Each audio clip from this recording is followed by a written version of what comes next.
ನಮಸ್ಕಾರ ವೀಕ್ಷಕರೇ, ಶಕ್ತಿ ಯೋಜನೆಯ ಅಪ್ಡೇಟ್ಗೆ ನಿಮಗೆ ಸ್ವಾಗತ ಸುಸ್ವಾಗತ. ನೋಡಿ, ಇಲ್ಲಿ ಉಚಿತ ಬಸ್ ಪ್ರಯಾಣ ಮುಂದುವರಿಸಬೇಕು ಅನ್ನೋದಾದ್ರೆ ಇಲ್ಲಿ ಒಂದು ಟಿಕೆಟ್ ದರ ಏರಿಕೆ ಮಾಡಬೇಕು ಅನ್ನುವಂತಾದ್ರೆ ಮಾತುಗಳಾದ್ರೆ ಕೇಳಿ ಬರ್ತಿದೆ. ಇವತ್ತೊಂದು ಹೊಸ ಅಪ್ಡೇಟ್ ಆದ್ರೆ ಬಂದಿದೆ. ಏನಪ್ಪಾ ಅಂದ್ರೆ ಅದು ಬಸ್ ಪ್ರಯಾಣ ದರ ಹೆಚ್ಚಳ ಕುರಿತು ಒಂದು ಹೊಸ ಅಪ್ಡೇಟ್ ಬಂದಿದೆ. ಈ ಒಂದು ಅಪ್ಡೇಟ್ ಬಗ್ಗೆ ನಿಮಗೆ ಸಂಪೂರ್ಣವಾಗಿ ತಿಳಿಸ್ಕೊಡ್ತೀನಿ.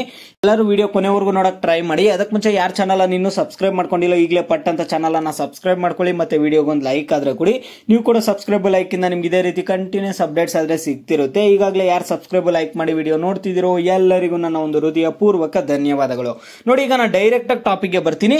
ಇಲ್ಲಿ ನಿಮ್ಗೆ ಬಂದಿರುವಂತಹ ಒಂದು ಹೊಸ ಅಪ್ಡೇಟ್ ಏನಪ್ಪಾ ಅಂದ್ರೆ ಇಲ್ಲಿ ತಿಳಿಸ್ಕೊಡ್ತೀನಿ. ನೋಡಿ, ಇಲ್ಲಿ ನಿಮ್ಗೆ ಏನೊಂದು ಅಪ್ಡೇಟ್ ಬಂದಿದೆ ಅಂದ್ರೆ ಬೆಲೆ ಬಿಸಿ ಡೀಸೆಲ್ ಬೆಲೆ ಏರಿಕೆಯಿಂದ 4 ನಿಗಮಗಳ ಹೊರೆ ಹೆಚ್ಚಳ, ಬಸ್ ಪ್ರಯಾಣ ದರ ಹೆಚ್ಚಳ ಅನಿವಾರ್ಯ. ರಾಮಲಿಂಗಾರೆಡ್ಡಿ ಅವರದು ಇಲ್ಲಿ ಏನ್ ಹೇಳಿದಾರೆ ಅಂದ್ರೆ ಡೀಸೆಲ್ ಬೆಲೆ ಏರಿಕೆಯಿಂದ ಸಾರಿಗೆ ಸಂಸ್ಥೆಯ 4 ನಿಗಮಗಳ ಮೇಲಿನ ಹೊರೆ ಹೆಚ್ಚಾಗಿದೆ, ದರ ಹೆಚ್ಚಳ ಅನಿವಾರ್ಯವಾಗಿದೆ ಅಂತ ಹೇಳ್ತಿದ್ದಾರೆ. ಇಲ್ಲಿ ದರ ಹೆಚ್ಚಿಸುವ ಕುರಿತಂತೆ ನಿಗಮದಿಂದ ಈವರೆಗೆ ಯಾವುದೇ ಪ್ರಸ್ತಾವನೆ ಸಲ್ಲಿಕೆಯಾಗಿಲ್ಲ. ಆದ್ರೆ ಇಲ್ಲಿ ಏನಾಗ್ತಿದೆ ಅಂದ್ರೆ ಪ್ರಸ್ತಾವನೆ ಬಂದರೆ ಪರಿಶೀಲಿಸಿ ಸೂಕ್ತ ನಿರ್ಧಾರ ತೆಗೆದುಕೊಳ್ಳಲಾಗುವುದು ಎಂದು ಸಾರಿಗೆ ಸಚಿವ ರಾಮಲಿಂಗಾರೆಡ್ಡಿ ಅವರು ತಿಳಿಸಿದ್ದಾರೆ. ಓಕೆನಾ, ಇದ್ರ ಬಗ್ಗೆ ಒಂದು ಸೂಕ್ತ ನಿರ್ಧಾರ ಆದ್ರೆ ತೆಗೆದುಕೊಳ್ತಾರಂತ ಒಂದು ಅಪ್ಡೇಟ್ ಆದ್ರೆ ಕೊಡ್ತಿದ್ದಾರೆ. ಈಗ ಸದ್ಯಕ್ಕಾದ್ರೆ ಒಂದು ಪ್ರಸ್ತಾವನೆ ಬಂದಿಲ್ಲ ಅಂತ ಹೇಳ್ತಿದ್ದಾರೆ. ಇಲ್ಲಿ ಬಸ್ ಪ್ರಯಾಣ ದರ ಹೆಚ್ಚಳ ಅನಿವಾರ್ಯ ಅಂತ ಮಾತ್ರ ಇಲ್ಲಿ ಹೇಳ್ತಿರುವಂತದ್ದು. ಇಲ್ಲಿ ಬುಧವಾರ ಸುದ್ದಿಗಾರರ ಜೊತೆ ಮಾತನಾಡಿದ ಅವರು ಬಿಎಂಟಿಸಿಯಲ್ಲಿ 2014 ನಂತರ ಪ್ರಯಾಣ ದರ ಹೆಚ್ಚಳ ಮಾಡಿಲ್ಲ ಅಂತ ಹೇಳ್ತಿದ್ದಾರೆ. 2014 ನಂತರ ಇಲ್ಲಿ ಏನ್ ಮಾಡ್ತಿದ್ದಾರೆ ಅಂದ್ರೆ ಅವರೊಂದು ಟಿಕೆಟ್ ಪ್ರೈಸ್ ಹೆಚ್ಚಿಗೆ ಮಾಡಿಲ್ಲ ಅಂತ ಹೇಳ್ತಿದ್ದಾರೆ ಬಿಎಂಟಿಸಿಯಲ್ಲಿ. ಅದೇ ರೀತಿ ಕೆಎಸ್ಆರ್ಟಿಸಿ, ವಾಯುವ್ಯ ಹಾಗೂ ಕಲ್ಯಾಣ ಕರ್ನಾಟಕ ಸಾರಿಗೆ ನಿಗಮಗಳಲ್ಲಿ 2020 ನಂತರ ಪ್ರಯಾಣ ದರ ಹೆಚ್ಚಿಸಿಲ್ಲ. ಓಕೆನಾ, ಎಲ್ಲ ಒಂದು ಕೆಎಸ್ಆರ್ಟಿಸಿ ಆಗಿರ್ಬೋದು, ವಾಯುವ್ಯ ಮತ್ತು ಕಲ್ಯಾಣ ಕರ್ನಾಟಕ ಸಾರಿಗೆ ಬಸ್ಗಳಲ್ಲಿ 2020 ನಂತರ ಒಂದು ಟಿಕೆಟ್ ದರ ಆದ್ರೆ ಏರಿಕೆ ಮಾಡಿಲ್ಲ. ಬಿಎಂಟಿಸಿಯಲ್ಲಿ 2014 ನಂತರ ಒಂದು ಟಿಕೆಟ್ ದರ ಏರಿಕೆ ಮಾಡಿಲ್ಲ ಅಂತ ಹೇಳ್ತಿದ್ದಾರೆ. ಈ ನಡುವೆ ಡೀಸೆಲ್ ಬಸ್ಗಳ ಬಿಡಿಭಾಗಗಳ ಬೆಲೆಯಲ್ಲಿ ಭಾರಿ ಏರಿಕೆಯಾಗಿದೆ, ಸಿಬ್ಬಂದಿಗಳ ವೇತನ ವೆಚ್ಚವೂ ಹೆಚ್ಚಾಗಿದೆ, ಹಾಗಾಗಿ ಪ್ರಯಾಣ ದರ ಹೆಚ್ಚಳದ ಅನಿವಾರ್ಯತೆ ಎದುರಾಗಿದೆ ಎಂದರು.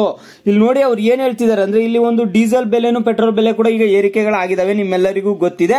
ಸಿಬ್ಬಂದಿಗಳ ವೇತನ ಕೂಡ ಇಲ್ಲಿ ಹೆಚ್ಚಾಗಿದೆ, ಇಲ್ಲಿ ಸಿಬ್ಬಂದಿಗಳ ಒಂದು ಸ್ಯಾಲರಿಗಳು ಕೂಡ ಹೆಚ್ಚಾಗ್ತಿರುವಂತಹ ಕಾರಣದಿಂದ ಹಾಗಾಗಿ ಪ್ರಯಾಣ ದರ ಹೆಚ್ಚಳದ ಅನಿವಾರ್ಯತೆ ಆದ್ರೆ ಇದೆ ಅಂತ ಹೇಳ್ತಿದ್ದಾರೆ. ಓಕೆನಾ, ಪ್ರಯಾಣ ದರ ಹೆಚ್ಚಳ ಎನ್ನುವುದು ರಾಜಕೀಯ ವಿಷಯವಾಗುತ್ತಿರುವ ಕಾರಣ ಆ ಬಗ್ಗೆಯೂ ಚಿಂತನೆ ನಡೆಸಬೇಕಿದೆ ಅಂತ ಹೇಳ್ತಿದ್ದಾರೆ.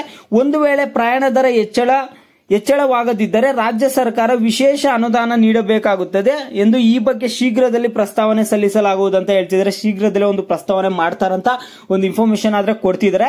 ಇಲ್ಲಿ ನೋಡ್ತಿದ್ರೆ ಒಂದು ಟಿಕೆಟ್ ಬೆಲೆ ಏರಿಕೆ ಆಗುವಂತಹ ಚಾನ್ಸಸ್ ತುಂಬಾನೇ ಇದೆ. ಅದು ನೀವು ಕೇಳಬಹುದು ಎಷ್ಟು % ಆಗ್ಬೋದು ಅಂತ. 10 ರಿಂದ 15% ಒಂದು ಏರಿಕೆ ಆಗುವಂತಹ ಒಂದು ಸಾಧ್ಯತೆಗಳು ಇಲ್ಲಿ ಕಂಡು ಬರ್ತಿದೆ. ಇಲ್ಲಿ ಮತ್ತೆ ಅದಕ್ಕೂ ಮುನ್ನ ಕಳೆದ ವರ್ಷ ಶಕ್ತಿ ಯೋಜನೆ ಸಂಬಂಧ ಬಾಕಿ ಇರುವ ಇನ್ನು 1100 ಕೋಟಿ ರುಗಳನ್ನು ಕೊಡುವಂತೆ ಪ್ರಸ್ತಾವನೆ ಕಳುಹಿಸಲಾಗಿದೆ. ಇಲ್ಲಿ ಶಕ್ತಿ ಯೋಜನೆ ಸಂಬಂಧ ಇನ್ನು 1100 ಕೋಟಿ ಆದ್ರೆ ಬಾಕಿ ಇದೆಯಂತೆ. ಇದ್ರದ್ದು ಕೂಡ ಒಂದು ಪ್ರಸ್ತಾವನೆ ಆದ್ರೆ ಕಳಿಸಿದಾರಂತೆ. ಸರ್ಕಾರ ನಿಗಮಗಳ ನೆರವಿಗೆ ಬರದಿದ್ದರೆ ಪ್ರಯಾಣ ದರ ಏರಿಕೆ ಮಾಡಬೇಕಾಗುವ ಪರಿಸ್ಥಿತಿ ಇದೆ ಎಂದಿದ್ದಾರೆ. ಇಲ್ಲಿ ಏನ್ ಹೇಳ್ತಿದ್ದಾರೆ ಅಂದ್ರೆ ಒಂದು ಟಿಕೆಟ್ ಬೆಲೆ ಏರಿಕೆ ಮಾಡುವಂತಹ ಒಂದು ಅನಿವಾರ್ಯತೆ ಅಂತೂ ಇಲ್ಲಿ ತುಂಬಾನೇ ಕಂಡು ಬರ್ತಿದೆ ಅಂತ ಕೂಡ ಹೇಳ್ತಿದ್ದಾರೆ. ಇಲ್ಲಿ ಈ ರೀತಿಯಾಗಿ ನೋಡ್ತಿರೋದಾದ್ರೆ ಇಲ್ಲಿ ಒಂದು ಏರಿಕೆ ಮಾಡುವಂತಹ ಚಾನ್ಸಸ್ ತುಂಬಾನೇ ಇದೆ. ಆದ್ರೆ ಈ ಕುರಿತು ಒಂದು ಸಿಎಂ ಸಿದ್ದರಾಮಯ್ಯ ಅವರು ಏನ್ ಹೇಳ್ತಿದ್ದಾರೆ ಅಂದ್ರೆ ಅವ್ರು ಸದ್ಯ ಮಟ್ಟಕ್ಕೆ ಅವ್ರು ಏನ್ ಹೇಳ್ತಿದ್ದಾರೆ ಅಂದ್ರೆ ಕೆಎಸ್ಆರ್ಟಿಸಿ ಟಿಕೆಟ್ ದರಗಳನ್ನು ಹೆಚ್ಚಿಸುವ ಪ್ರಸ್ತಾವನೆ ನಮ್ಮ ಮುಂದಿಲ್ಲ ಅಂತ ಒಂದು ಅಪ್ಡೇಟ್ ಆದ್ರೆ ಅವ್ರು ಕೊಡ್ತಿರುವಂತದ್ದು. ಅಲ್ಲಿ ರಾಮಲಿಂಗಾರೆಡ್ಡಿ ಅವರು ಈ ರೀತಿಯಾಗಿ ಒಂದು ಅಪ್ಡೇಟ್ ಕೊಡ್ತಿದ್ರು. ಈಗ ಒಂದು ಅನಿವಾರ್ಯ ಆದ್ರೆ ಇದೆ ಟಿಕೆಟ್ ಬೆಲೆ ಏರಿಕೆ ಮಾಡೋದಂತ ಹೇಳ್ತಿದ್ರು.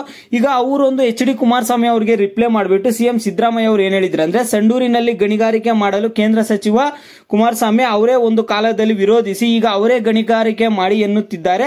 ಸರ್ಕಾರದ ನಿರ್ಧಾರದ ಬಗ್ಗೆ ಪರಿಶೀಲಿಸಲಾಗುವುದು.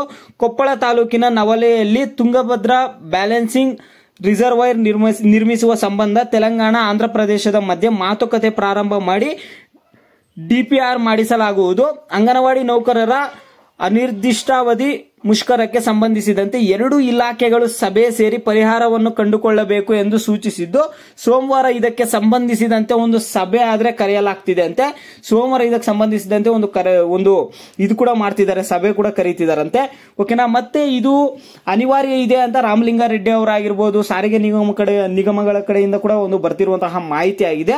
ಮತ್ತೆ ಇಲ್ಲಿ ಸಿಎಂ ಆಫ್ ಕರ್ನಾಟಕ, ನಮ್ಮ ಒಂದು ಸಿಎಂ ಸಿದ್ದರಾಮಯ್ಯ ಅವರು ಏನ್ ಹೇಳ್ತಿದ್ದಾರೆ ಅಂದ್ರೆ, KSRTC ಟಿಕೆಟ್ ದರಗಳನ್ನು ಹೆಚ್ಚಿಸುವ ಪ್ರಸ್ತಾವನೆ ನಮ್ಮ ಮುಂದಿಲ್ಲ ಅನ್ನುವಂತಹ ಒಂದು ಅಪ್ಡೇಟ್ ಕೂಡ ಅವ್ರು ಕೊಡ್ತಿದ್ದಾರೆ. ಇದು ಸದ್ಯ ಮಟ್ಟಕ್ಕೆ ಇವತ್ತು ಎಲ್ಲ ಒಂದು ಅಪ್ಡೇಟ್ಸ್ ಬರ್ತಿರುವಂತದ್ದು. ನಿಮಗೆ ಬೇರೆ ಏನೇ ಡೌಟ್ಸ್ ಇಲ್ಲ, ನಿಮ್ಗೆ ಏನ್ ಫ್ರೀ ಬಸ್ ಬಂದ್ ಮಾಡ್ಬೇಕಾ ಮಾಡಬಾರ್ದಾ ಅನ್ನುವಂಥದ್ದು ನಿಮ್ಮ ಒಂದು ಅಭಿಪ್ರಾಯಗಳನ್ನ ಪ್ರತಿಯೊಬ್ಬರು ವಿಡಿಯೋಗೆ ಲೈಕ್ ಮಾಡ್ಬಿಟ್ಟು ಕಾಮೆಂಟ್ ಮುಖಾಂತರ ತಿಳಿಸಿ. ಮತ್ತೆ ನಿಮ್ಗೆ ಏನೇ ಡೌಟ್ಸ್ ಇರಲಿ ವಿಡಿಯೋಗೆ ಲೈಕ್ ಮಾಡ್ಬಿಟ್ಟು ಕಾಮೆಂಟ್ ಮುಖಾಂತರ ತಿಳಿಸೋದ್ರಿಂದ ಯಾವ ಟಾಪಿಕ್ಸ್ ಬಗ್ಗೆ ಹೆಚ್ಚಿಗೆ ಕಾಮೆಂಟ್ಸ್ ಇರುತ್ತೋ ಅದ್ರ ಬಗ್ಗೆ ನೆಕ್ಸ್ಟ್ ವಿಡಿಯೋ ಆದ್ರೆ ಬರುತ್ತೆ.